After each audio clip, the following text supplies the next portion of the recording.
বিসমিল্লাহির রহমানির রহিম। দেশপ্রেমিক বাংলাদেশি, দেশে বিদেশে যে যেখানে আছেন, আসসালামু আলাইকুম। বন্যার্তদের সাহায্য, উদ্ধার এবং সাহায্য করার পাশাপাশি গুরুত্বপূর্ণ বিষয় হচ্ছে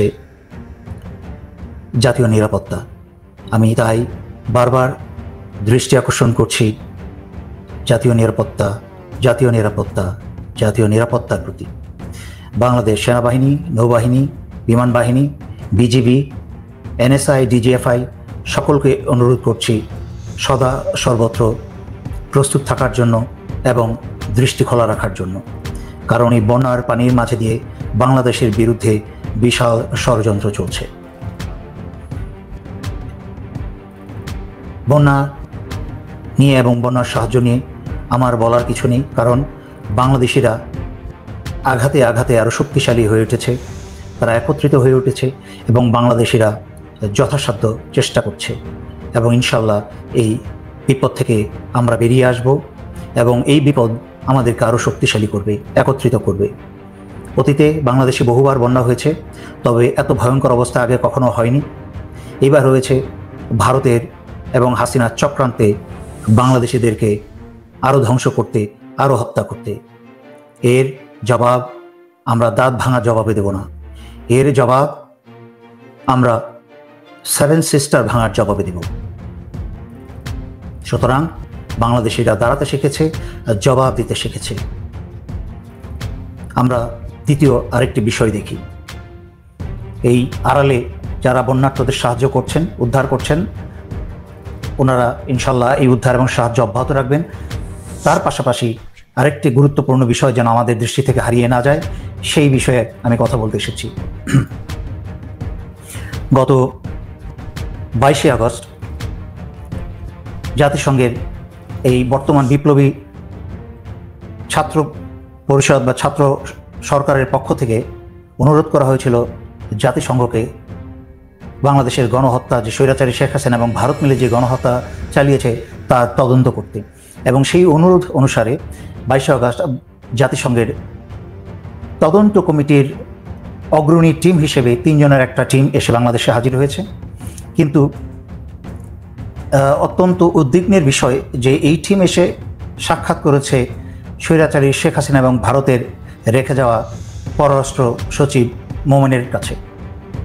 এই মোমেন সম্পর্কে আপনারা যতটুকু জানেন, শুধু উপরের লেভেলে দেখাচ্ছে। এই মোমেন হচ্ছে সম্পূর্ণ হাসিনার লোক এবং ভারতের পছন্দের লোক। সে এই পররাষ্ট্র সচিবের পদে বসার পরে যত মধ্যরাতের নির্বাচন করেছে বা একদলীয় একতরফা ক্ষমতার অপব্যবহারে যে নির্বাচন করেছে স্বৈরাচারী হাসিনা, সে স্বৈরাচারী হাসিনাকে সাধুবাদ, ফুল নিয়ে সাধুবাদ জানিয়েছে হেসে একজন সচিব হয়ে। যেই সচিব কোনো রাজনৈতিক অ্যাপয়েন্টমেন্ট নয়, হওয়ার কথা নয়। এই সচিব হচ্ছে বাংলাদেশের জনগণের অর্থে একটা সরকারি জনগণের চাকর। তাই তার স্বৈরাচারী হাসিনাকে তার অন্যায় গণতন্ত্রকে কেড়ে নিয়ে হত্যা করে গায়ের জোরে যে নির্বাচন করেছে, সেই নির্বাচনে ফুল নিয়ে হাসি খুশি হয়ে তাকে অভিবাদন জানানো তার কাজ নয়। এই হাসিনার স্বৈরাচার লীগের পররাষ্ট্র সচিব হচ্ছে এই মোমেন। এবং ভারতের সাথেও তার সার্বক্ষণিক যোগাযোগ ছিল এবং আছে। সেই হর্ষবর্ধন সিংঘার থেকে আরম্ভ করে এখনও পর্যন্ত ভারতের সাথে সে যোগাযোগ চালিয়ে রেখেছে। তাই আমি বুঝতে পারছি না যে আমাদের বর্তমান যে বিপ্লবী সরকারের, যে বিপ্লবী ছাত্রদের প্রতিনিধি হয়ে যাকে বসানো হয়েছে বিশ্বাস করে পররাষ্ট্র উপদেষ্টা হিসাবে জনাব তৌহিদকে বসানো হয়েছে, তৌহিদ হোসেন। ওনার তো এই পররাষ্ট্র সচিব মোমেন সম্পর্কে ভালো করে জানার কথা, কারণ এই পররাষ্ট্র উপদেষ্টা তৌহিদ হোসেন কিন্তু এই পররাষ্ট্র সচিবের দায়িত্ব পালন করেছেন 2006 থেকে 2009 পর্যন্ত। শুধু তাই না, উনি সাউথ আফ্রিকাতে বাংলাদেশের মিশনে থাকাকালীন সেখানে কিন্তু ওনার অফিস এবং বাসা পর্যন্ত দুর্বৃত্তের আঘাত হয়েছে, ডাকাতি হয়েছে এবং ওনার স্ত্রীর মাথায় কিন্তু সাউথ আফ্রিকায় সন্ত্রাসীরা অস্ত্র ধরেছিল। ওনার বোঝা উচিত তখন বিদেশের মাটিতে বিদেশি সন্ত্রাসীরা ওনার স্ত্রীর মাথায় অস্ত্র ধরেছিল, কিন্তু এখন বাংলাদেশের মাটিতে ওনার চারিদিকে কিন্তু ভারত এবং হাসিনার বসানো সন্ত্রাসী চারিদিকে ঘিরে আছে। তাই ওনার কাছ থেকে ব্যর্থতা আশা করা যায় না। এবং কিছুক্ষণ পরেই আমি ব্যাখ্যা করব বাংলাদেশের এই বিপ্লবের বিরুদ্ধে কী ধরনের ষড়যন্ত্র চলছে। সুতরাং এই পররাষ্ট্র উপদেষ্টাকে এবং প্রতিটা উপদেষ্টাকে অত্যন্ত শক্তিশালী এবং মনোযোগী হতে হবে এবং কাজে কর্মে কথায় তড়িৎ হতে হবে। তবে কথা চিন্তা ভাবনা করে কথা বলতে হবে।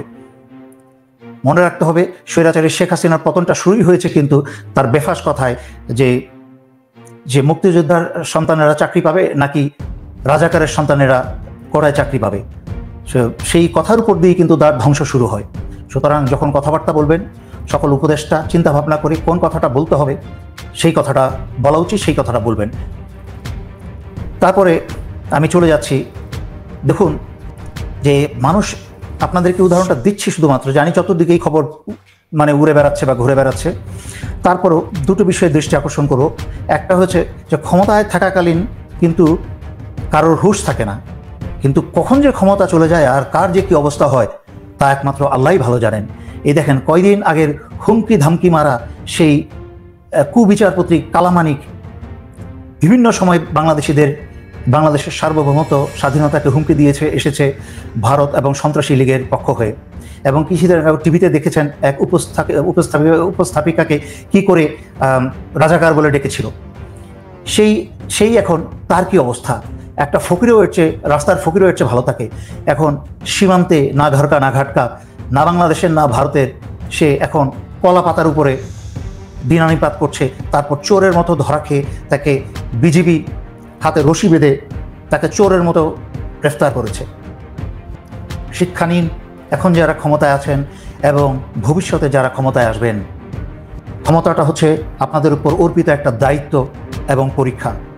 তা কিন্তু আপনাদের কোনো আজীবনের জন্য কোনো পাওয়ার দিয়ে দেওয়া হয় নাই আপনাকে অপব্যবহার করার জন্য সেই ক্ষমতা বা পাওয়ারকে। তার পরবর্তীতে আরেকটা বদমাশ দেশদ্রোহীর ছবি দেখাবো, আমি নাম বলবো। ইমিডিয়েটলি আমার এই লাইভের পরপরই বাংলাদেশের বিভিন্ন স্থান থেকে এই বদমাশটার বিরুদ্ধে আপনারা মামলা করবেন।